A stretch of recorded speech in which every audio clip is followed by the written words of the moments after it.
Ouais, je sais, ouais. Je suis un tout petit peu labour pour l'hommage à Roger Federer qui a pris sa retraite le 23 septembre 2022.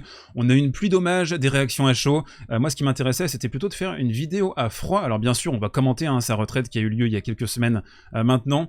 Je me rends compte que je suis vraiment labour, mais désolé, j'étais en retraite spirituelle au Tibet. Je me rechargeais mon ki en préparation d'un hiver extrêmement studieux sur la chaîne Service Volé. D'ailleurs, n'hésitez pas à vous abonner juste ici pour ne rien manquer des futurs contenus. Mais ce qu'on va faire dans cette vidéo, c'est pas un simple hommage, c'est plus globalement et plus précisément remettre Roger Federer sur le spectre global du tennis depuis le début de l'Europe Open. Carrément un programme extraordinaire sur cette vidéo, et voir si c'est le plus grand joueur de l'histoire moderne ou pas.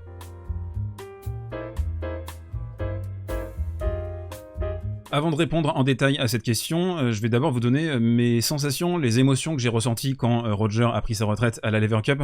Alors déjà, je vais pas vous mentir, les sensations, les émotions, c'est pas quelque chose que tu contrôles, et moi, la Lever Cup, j'ai toujours ce côté un peu fake, un peu faux, les émotions qui sont surjouées.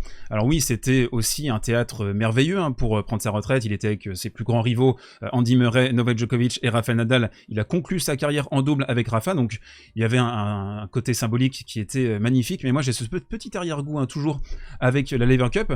Et puis plus personnellement, moi c'est un joueur que j'ai suivi depuis le tout début de sa carrière, je l'ai vu arriver au tout début des années 2000, je me souviens de son match contre Pete Sampras en 8e de finale à Wimbledon en 2001, et de sa percée 2003, le premier titre à Wimbledon, et ensuite à partir de 2004, c'est devenu un juggernaut du tennis. Donc pour synthétiser, pas d'émotions personnelles non plus extravagantes, bien sûr ça fait un petit pincement, et c'était assez triste de le voir tenir la main de Rafael Nadal sur le banc. Il y avait forcément des scènes qui étaient touchantes, mais moi j'étais préparé à ça, et je me dis aussi que c'est une belle petite dernière pirouette quelque part après une fin de carrière quand même en dents de scie.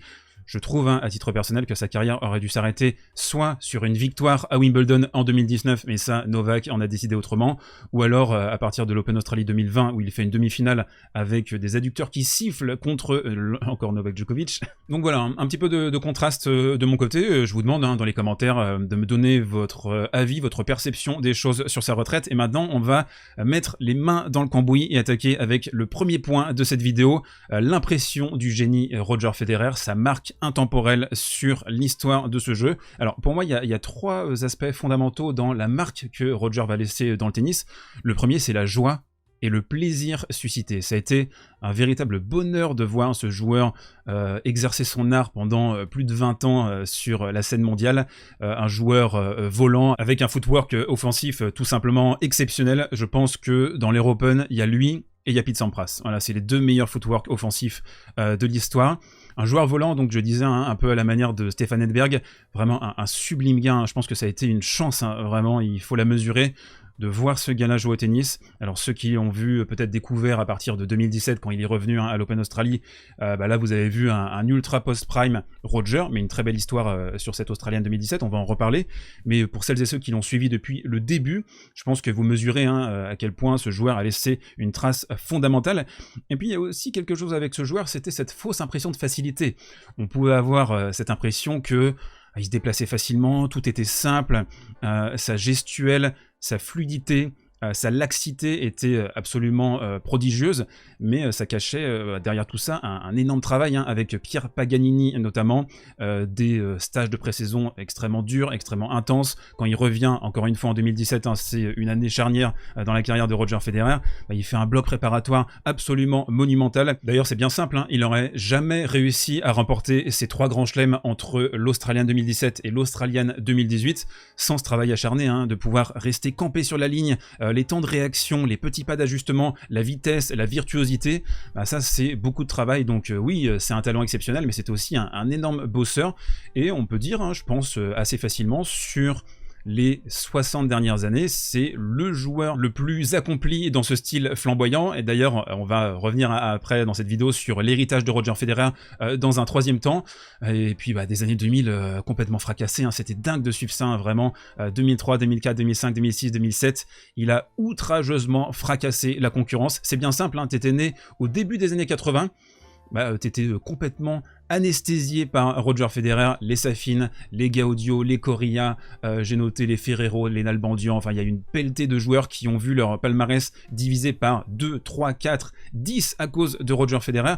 Alors il y avait une domination qui était tout simplement outrageuse, et quelque part un peu ce syndrome Schumacher, pour ceux qui ont suivi la Formule 1 au début des années 2000, ou Hamilton plus récemment, c'est qu'on était tellement sûr de ses victoires que ça devenait presque routinier. Et moi je me souviens à l'époque, certaines finales, je faisais quasiment des impasses, je regardais un tout petit peu, il menait 6-1 et puis on savait très bien que le deuxième set et voire le troisième set, il allait tout fracasser. La deuxième marque, et c'est peut-être la plus importante, l'histoire le dit, si on analyse froidement, objectivement les 30 dernières années, et même si on étend le spectre jusque 1968, c'est le joueur le plus important du XXIe siècle, Roger Federer. C'est un joueur qui a défini les standards modernes pour devenir une légende du jeu, et ensuite on a un phénomène de traction, d'aspiration avec Rafa, et ensuite avec Novak Djokovic. Alors il faudra bien sûr refaire un examen quand le Serbe et l'Espagnol arrêteront leur carrière, et surtout ce qui est à noter, c'est qu'il a impulsé cette dynamique tout seul. C'est lui tout seul, à partir de 2003, 2004, 2005, 2006, qui a impulsé ça. Alors bien sûr, Rafa, dès leurs premières oppositions, c'est un danger, même sur dur, mais Rafa, il va toujours faire allégeance à Roger Federer, et ça s'est vu encore en 2022, là, sur la Lever Cup, avec cet extrême respect par rapport à son aîné, le clan Nadal, qui admire énormément Federer, ce qu'il a pu accomplir, et ça rappelle à certains égards ce qu'a pu faire Björn Borg au début de sa carrière, quand, pareil, un peu tout seul, il a réussi à démocratiser ce jeu, a amené quelque chose avec énormément de fans très jeunes à cette époque qui se sont intéressés au tennis. C'est pareil pour Roger Federer, qui a réussi à créer de nouveaux marchés. On peut penser à l'Asie, on peut penser également au Moyen-Orient, donc les nouveaux riches qui se sont intéressés à ce sport au début des années 2000. C'est Roger Federer qui a créé ce phénomène d'aspiration. Je vais pas vous faire l'injure de revenir non plus sur son niveau lors de son prime. Que dire ?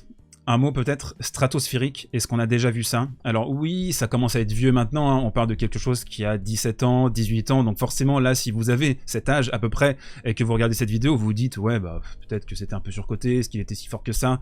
Je vous invite à revoir des archives de cette époque, 2005, 2006, 2007, c'est absolument n'importe quoi son niveau de jeu, et surtout, dès qu'il touche son coup droit, il y a de la foudre, il concasse ses adversaires, et d'une manière flamboyante, offensive, il prend ses adversaires à leur propre jeu, il essaie de les battre sur leur force, ce qui est quand même assez incroyable. Ça montre aussi l'ego du champion, et ça c'est un côté de la pièce, ça c'est le côté pile de la pièce. On est obligé de regarder du côté face, et le côté face, c'est que son style, c'est un style du passé. La manière dont Roger Federer joue au tennis, il y a une filiation entre Rod Laver, Pete Sampras qui était un admirateur acharné de Rod Laver, qui regardait des cassettes de Rod Laver lors de son adolescence, qui s'est énormément inspiré de la légende australienne. Donc c'est le tennis australien, les Rosewall, les Laver, la filiation Sampras et Roger Federer. Et le truc, c'est que quand tu regardes attentivement là, le tennis actuel, qui a vraiment ce style de jeu flamboyant, offensif, sur le fil du rasoir?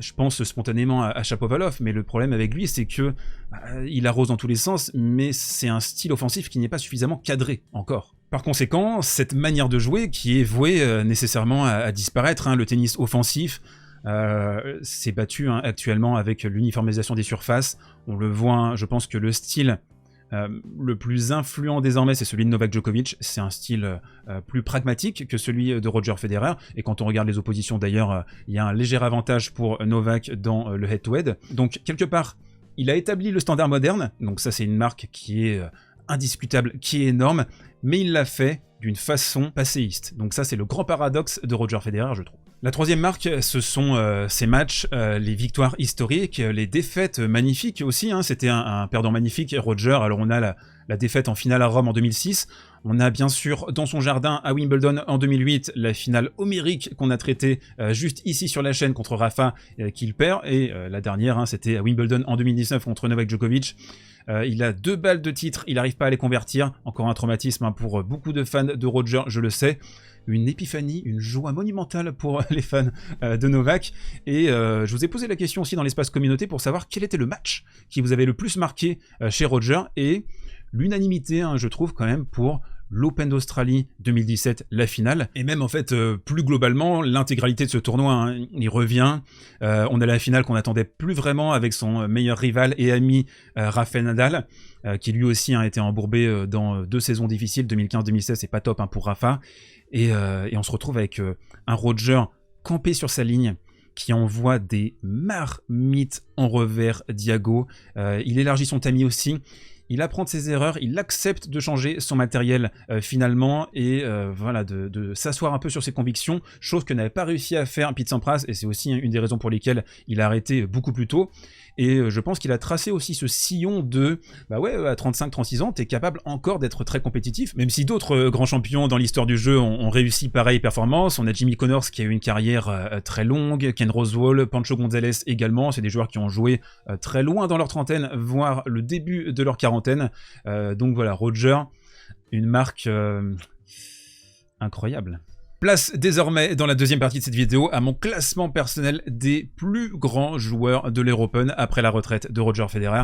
Mon top 3, alors mon top 3 va peut-être vous surprendre, certains d'entre vous, vous allez vous dire mais qu'est-ce qu'il raconte ce flibustier? Alors attention, hein, je fais la distinction très nette, très claire entre plus grand et meilleur. Pour moi, c'est pas la même chose, hein. Le meilleur joueur de tennis n'est pas nécessairement le plus grand joueur de tennis, même si, bien sûr, hein, il y a une corrélation entre les deux. Alors, le numéro 1, pour moi, classement personnel, n'hésitez pas à réagir dans les commentaires, c'est Björn Borg. Borg, il a transformé ce jeu en profondeur, c'est le joueur qui a laissé la plus grande marque dans l'histoire du tennis, et tout ça en arrêtant à 25 ans. Hein. Vous imaginez? Le James Dean du tennis, le gars, en 7-8 ans, 9 ans, tac, voilà, je suis plus grand joueur, merci, au revoir, ciao. Avec un style qui n'était pas forcément ultra flamboyant, attention, hein, et surtout sur terre battue, c'était un style d'épuisement, mais il a réussi à transformer son jeu en 2 semaines, 3 fois, hein, il fait 3 fois le doublé entre Roland Garros et Wimbledon, des surfaces qui étaient extrêmement différentes à l'époque, rien à voir avec maintenant, hein, où oui, certes, il y a des différences en termes de rebond, et même, voilà, le slice, ça fonctionne davantage, il y a certains coups qui fonctionnent mieux, la manière de se déplacer, de glisser, c'est un petit peu différent, mais globalement, hein, c'est à la marge, hein, tout ça, alors qu'à l'époque, c'était des champs de patates, hein, sur gazon, il fallait impérativement faire du service volé, monter à la volée, hein, pour s'éviter des rallyes compliqués, et lui, il a réussi à faire cette mue, donc le joueur fondamental à mon sens, Björn Borg. Le deuxième plus grand joueur de l'Europen, à mon avis, eh bien c'est Roger Federer. Roger Federer qui est le père du tennis moderne, le père du Big Three, qui a créé les standards postmodernes du tennis. Alors oui, il y a peut-être certainement Novak Djokovic s'il n'y a pas Roger Federer, mais quand vous regardez la carrière de Novak Djokovic, elle est avec le viseur droit devant sur Roger Federer. Il y a quasiment une obsession. Battre les records de Roger, c'est un aboutissement. Et quand il passe à 21 grands chelems cette saison à Wimbledon, c'est exceptionnel pour lui parce qu'il a enfin dépassé Roger. Alors bien sûr, tu choisis pas d'être né en 81 plutôt qu'en 87. Et si ça se trouve, si Novak était né avant Roger Federer, c'est lui qui aurait été suivi par les autres. Mais c'est pas le cas. Et voilà, toujours est-il que Federer, c'est le père du tennis postmoderne, ça j'en suis convaincu personnellement, vous me dites hein, dans les commentaires si vous n'êtes pas d'accord. Et le troisième plus grand joueur de l'Europen, eh bien c'est Ivan Lendl bien sûr. Lendl il est arrivé en début de carrière, hein, le gars c'était une poule mouillée, Connors disait ouais c'était une poule mouillée, tu te choques sous la pression, t'es une merde, etc. Il s'est transformé, Roland Garros 84 qui est l'un des plus grands matchs de tous les temps contre son rival historique John McEnroe, et c'est un match qui symbolise beaucoup hein, au mi-temps des années 80, le tennis d'esthète à la main poétique de McEnroe qui est supplanté par celui d'Ivan Lendl, et ensuite Lendl il va dominer hein, outrageusement McEnroe sur la fin de leur carrière. Il a professionnalisé ce sport, les gains marginaux, c'est un joueur fondamental, c'est aussi peut-être un joueur qui est pas bien compris parce que beaucoup sont restés sur l'impression ouais il était chiant, le champion dont tout le monde se fout, ça c'était la une de Sports Illustrated. Je vous invite à regarder en précision la carrière d'Ivan Lendl, ce qu'il a laissé comme marque, et on a ce stage où Pete Sampras va le voir chez lui, très marquant, c'est un gars qui était un peu impressionnant avec un humour pince sans rire, très intelligent Ivan Lendl, et une marque qui est incontestable. Donc voici mon top 3, n'hésitez pas à me donner le vôtre dans les commentaires. Dernière partie de cette vidéo et un message d'amour et de paix pour terminer, parce que nous sommes dans la bienveillance, nous sommes dans la sympathie, dans l'amour des autres. Je trouve que la Lever Cup, et ce qui s'est passé aussi à Wimbledon, hein, la grande cérémonie, l'hommage, où on savait pas encore hein, si Roger allait arrêter, pour moi il y a un truc, c'est que le Big Three ne forme qu'un. Leur légende est indexée sur les autres. Il n'y a pas de Rafa sans Novak, il n'y a pas de Novak sans Rafa, il n'y a pas de Novak sans Roger. Roger, même s'il arrive en premier, même s'il a impulsé la dynamique, Il a bénéficié de cette rivalité avec Rafa. Il y a eu des très très grands matchs aussi avec Novak, hein, même si je pense que pour lui, sa rivalité personnelle la plus importante, c'est les Fédales. 40 Fédales, hein, désormais, c'est gravé dans le marbre, il n'y en aura pas un de plus. Et je regrette à titre personnel qu'il y ait beaucoup de personnes, et peut-être certains d'entre vous, qui sont passés à côté de la carrière de Roger parce qu'il y avait une amertume. Vous êtes peut-être un peu trop pris au jeu parfois, des rivalités, des tensions exacerbées, vouloir toujours cracher sur les autres, en fait, sur les performances des autres. Ça, c'est quelque chose qui est extrêmement agaçant, pénible à la longue et qui a complètement pourri la conversation au tennis, le Big Three. Donc là, on respire peut-être un petit peu, mais je trouve que c'est dommage pour certains d'avoir attendu la fin de la carrière de Roger Federer pour s'en rendre compte. Ceci étant dit, c'était important, le message est passé, je l'espère. Je vous embrasse, hein, les haters. Qu'est-ce qui va rester de Roger Federer désormais? Ses émotions, les sensations qu'on a vécues avec lui, comment il nous a amené, comment il nous a porté, le passing de revers à Wimbledon en 2008 dans le tie-break, tous ces matchs. Roger, quoi. Putain, Roger. C'était beau, hein, un joueur iconique, générationnel, et surtout, peut-être, le seul joueur de son époque à avoir élevé le tennis au rang d'art. Parce que quand on regardait Roger, on regardait peut-être plus que du tennis. C'est quelqu'un qui a sublimé ce sport, qui l'a amené dans des sphères exceptionnelles, qu'on voit rarement, qui a proposé quelque chose de sublime, quoi, dans la gestuelle, dans la manière de jouer. Joueur phénoménal, j'ai plus les mots. Et si jamais, Roger, là, t'es en train de regarder cette vidéo, tu tombes dessus, merci. Merci pour tout, mec. C'était énorme. Merci, franchement. Voilà. Je pense que tout le monde te dit merci. T'as été grand. Il y a eu des défaites un peu merdiques. Non, plus sérieusement, hein, donc vous l'avez bien compris, deuxième plus grand joueur de l'Air Open à mon sens, mais troisième meilleur joueur du Big Three.